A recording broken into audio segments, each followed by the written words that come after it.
John Bell told us that there are two approaches to relativity theory which have very different philosophical implications for how the universe works. The one that we all know about was developed by Einstein, but the other one, Bell likes better. He says the approach used by Lorentz and several other people is easier to understand, so that's the way relativity should be taught. To illustrate this, he uses the story of the accelerating spaceships with a string between them. Bell is not the one who created this story, but he popularized it. Here's the setup. We have Alice, Bob, and Charlie, all in the same inertial reference frame. Alice is the same distance from Bob and Charlie. At time 0, she sends out a signal, and they fire up their rockets with the same acceleration program. Will the string break? Well, this is clearly a trick question, because it seems so obvious that the spaceships are going to stay the same distance apart, and so the string shouldn't break. The correct relativistic answer is the string will break. So let's take a look at that. I think the trick is, what do we mean by the same acceleration program? I can think of two definitions. One is they fire up their rockets with the same amount of force, and then the second is that they have the same acceleration as measured in the lab frame. These two should be absolutely equivalent if we had no relativistic corrections, but of course we do. As the rockets get faster, Alice in the lab frame will see more and more of a length contraction. In a previous video, we looked at constant acceleration of a very long rocket. The rocket is a solid body, of course, and so everything feels the same force of acceleration.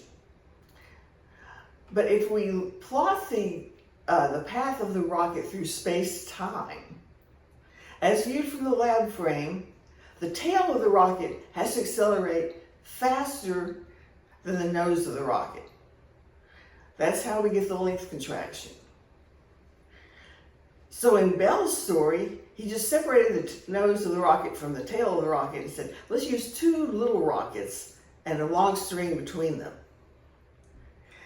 Now what we see is that sure enough, the rockets get closer and closer to each other, so it looks like the second rocket, this is Bob's rocket, is accelerating faster than Charlie's rocket. In this case, it's the same as the solid rocket, and the string is not going to break, but we could argue that this is not the same acceleration program because Alice measures two different acceleration programs. Well, we can fix that. Let's calculate what the rockets would have to do so that it's the same acceleration in Alice's frame. Okay, here's a picture of what it looks like. You see, she still measures length contraction of the rockets, but they stay the same distance apart going from tip to tail. Now this is different. And to the people in the rocket, Bob and Charlie, will measure that they are moving apart from each other. So yes, that will break the string.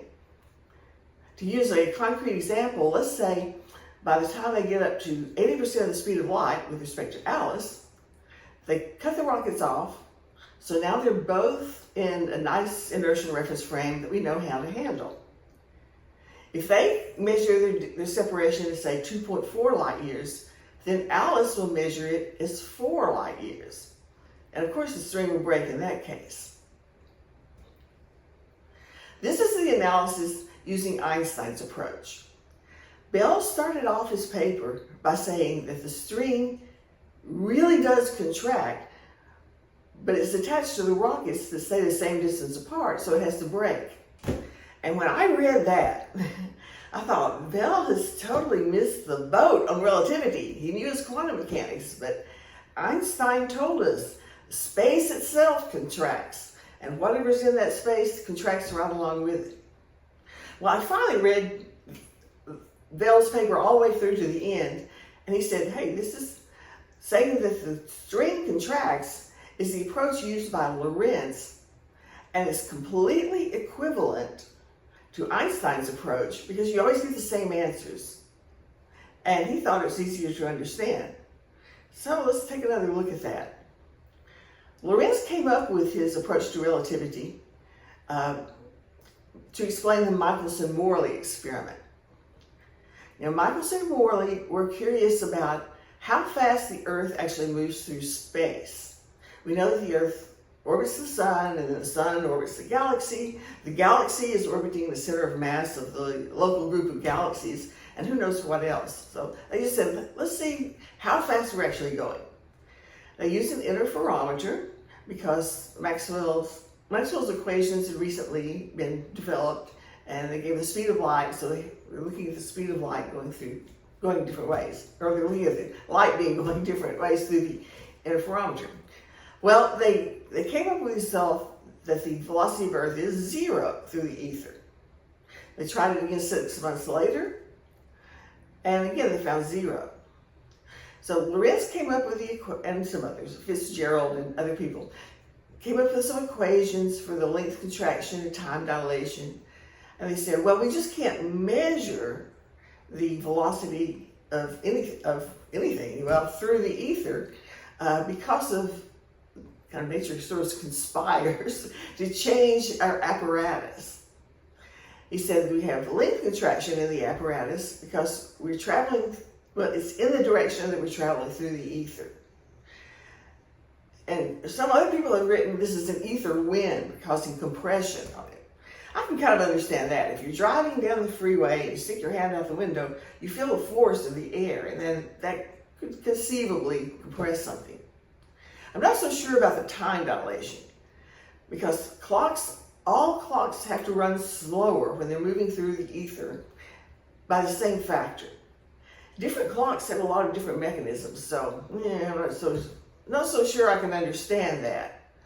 But anyway, that was the explanation. And I'm not sure it's any worse than Einstein's explanation that the space and time axes are rotating toward each other. It all sounds bizarre at first, but we get used to them after a few years. Well, Bell said that Einstein's approach and Lorentz's approach give you the same answers to all problems. I don't know about that. I have to take his word for it. But I think that's a great example of how there's more to physics than just math. The same math can correspond to different interpretations of what the physical world is actually like. Thank you for watching.